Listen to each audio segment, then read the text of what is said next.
Hi, Steve. Hey Ben, how are you? Yeah, really good. Very excited about another episode of Navigating the Future with you. Always the best time Another of my week. episode.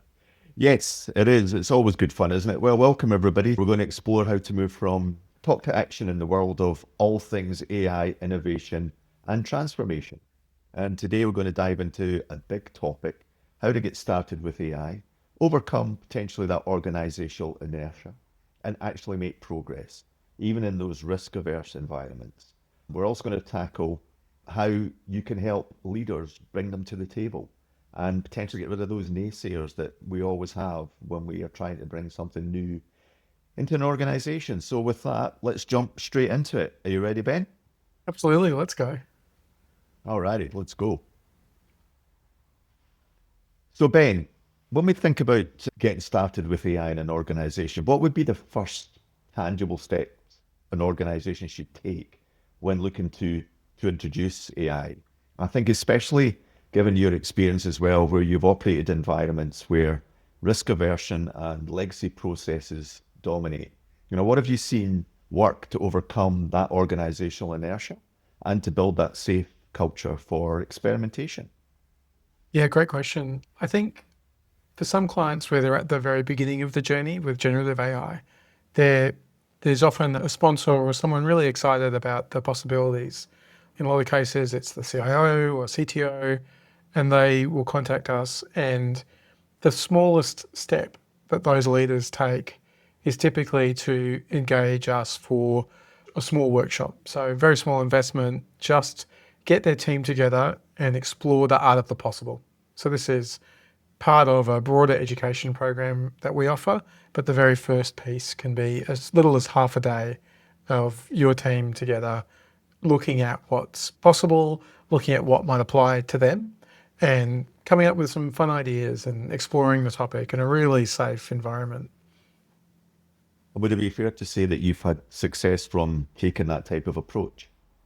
Absolutely. So, what I've seen is in environments where there's almost no official backing for AI as a broad topic, from that one team, one leader model, taking it into a discovery program that might involve multiple functions. For example, operations and technology working together to figure out what opportunities are there to apply the latest AI techniques to operations with technology side by side.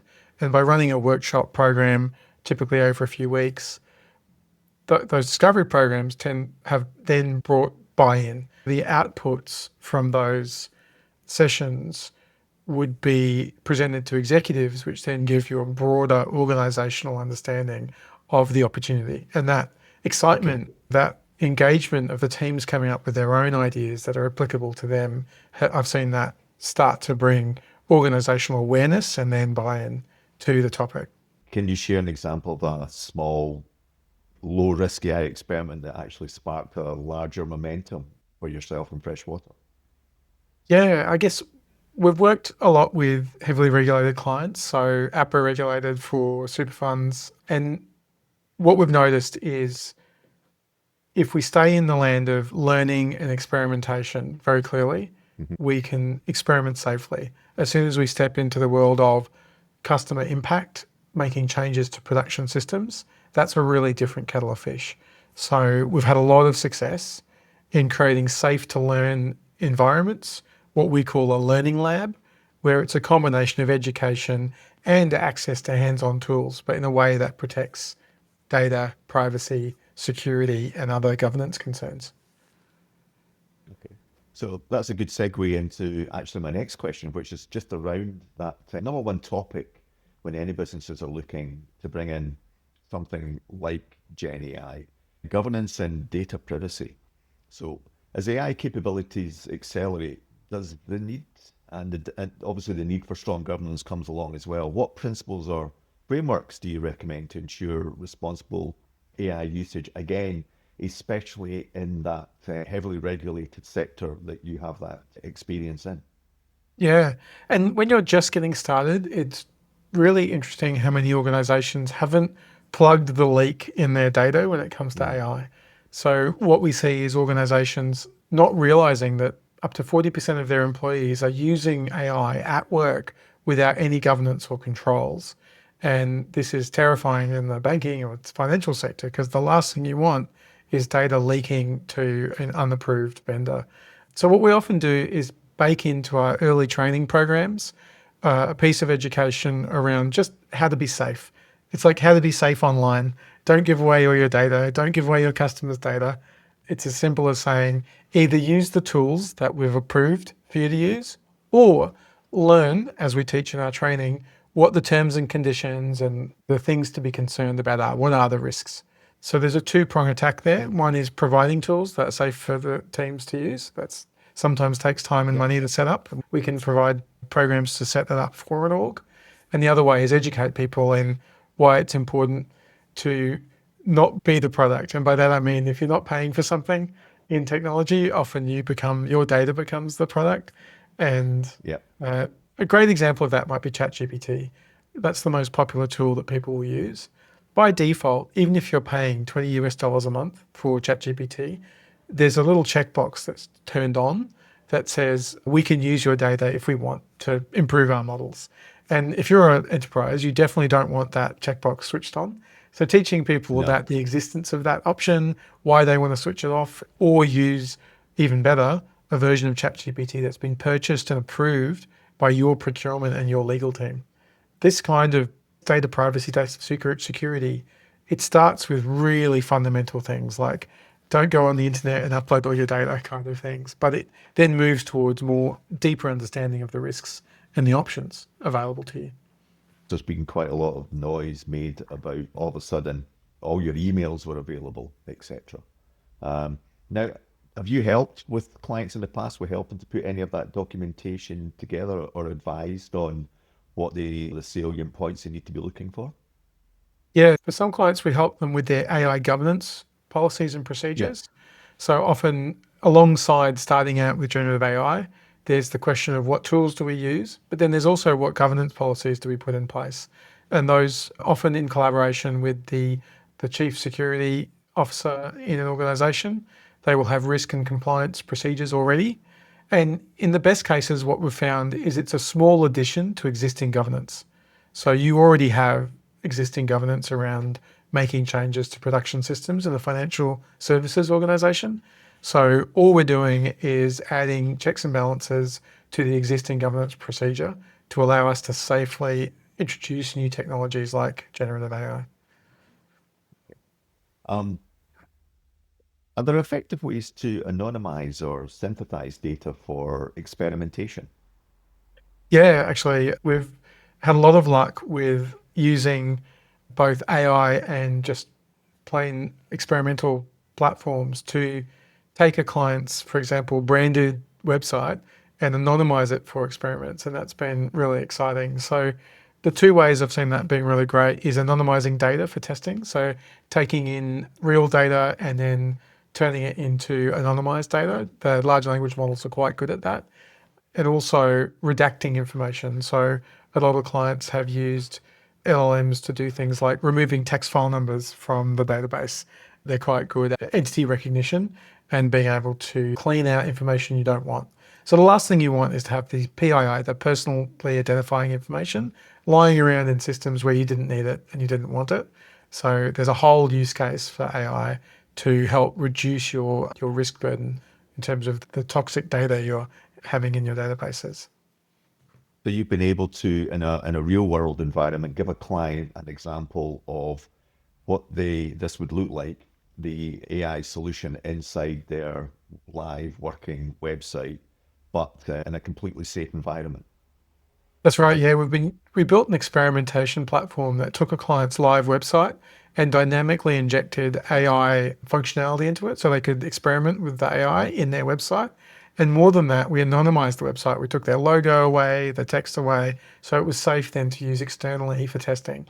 And that really unlocked experimentation. It was, I think, one of the coolest uses of proxy technology that we built, and combining it with the dynamic injection of AI functionality meant we could rapidly, every few weeks, change what we were testing and really rapidly do experimentation.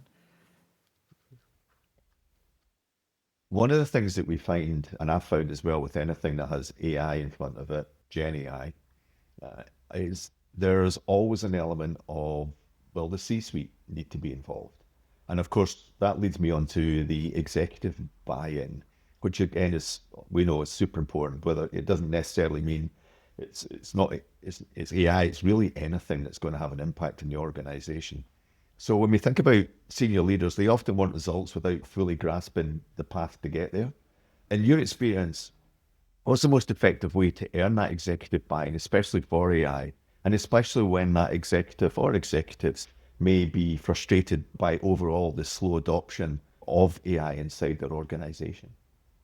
Yeah, it's an interesting one. What we've noticed is that when we work across a large organization, we've worked with very large retailers, and we've worked across the executive team.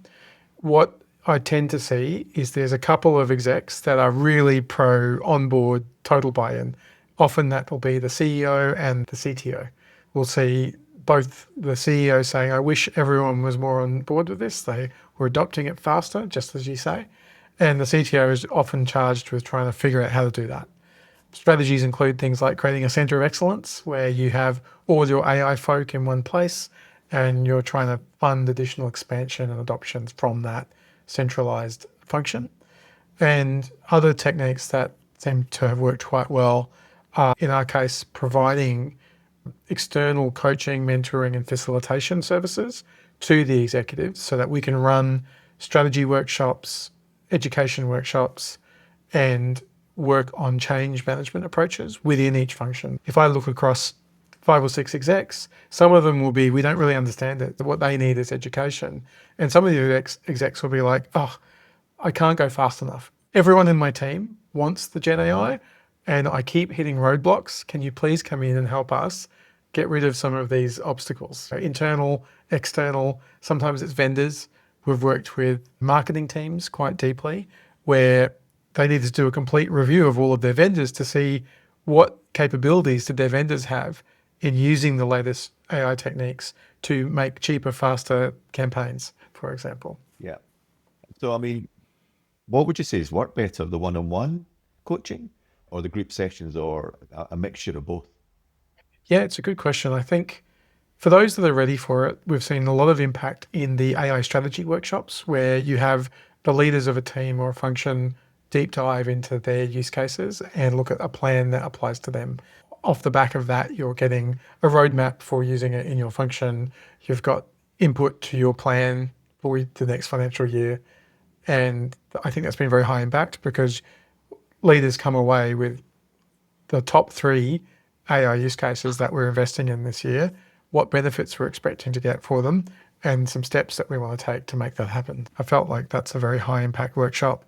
And for some executives, the one-on-ones have been great because it's a safe, private space to ask the questions you don't dare ask at work. Yeah. In that case, I've had execs ask questions like, if I use the AI with a question about my product strategy, will the AI suddenly learn that? And will that information be stolen? And will it then repeat it to someone else? Explaining the fundamental risks around data and what is and isn't something to be worried about has been very reassuring, I think, for an executive to have an external, independent. And then when you think about that, is any examples of what I like to call that light bulb moment when you've changed that skeptic in the room's mind? We're often asked to provide stimulus material to executives where we're doing a workshop and we're meant to explain why is generative AI relevant to your function. So one great example of that was we're in front of leaders for all the stores of a massive retailer, and we're tasked with trying to make it relevant to a very overworked, very busy team. And we started showing examples of being able to speak using voice to the AI and how quickly it could respond to questions and show information on the screen. And I could see the penny drop for these leaders of retailers that what a lot of staff end up doing is answering questions for customers on the floor. And they could suddenly see that there's a whole new customer experience available, customer support that is fast and accurate and convenient. And I think it was an aha moment that there is new opportunities here. There are totally new technologies that we've never seen befar. Far cry from your IVR, press 1 for hammers, press two Yeah. for, the technology is so much better than what people expect. And when they see it for the first time and get to play with it in a real demonstration, I think, yeah, the penny can drop in terms of, oh, I should A, pay attention to this, but B, what can we do to support our teams at scale? And we're talking about organizations that might have 100,000 frontline staff. And Yep. for them, a small improvement to supporting customers on the front equals quite a lot of opportunity. Yeah. Great.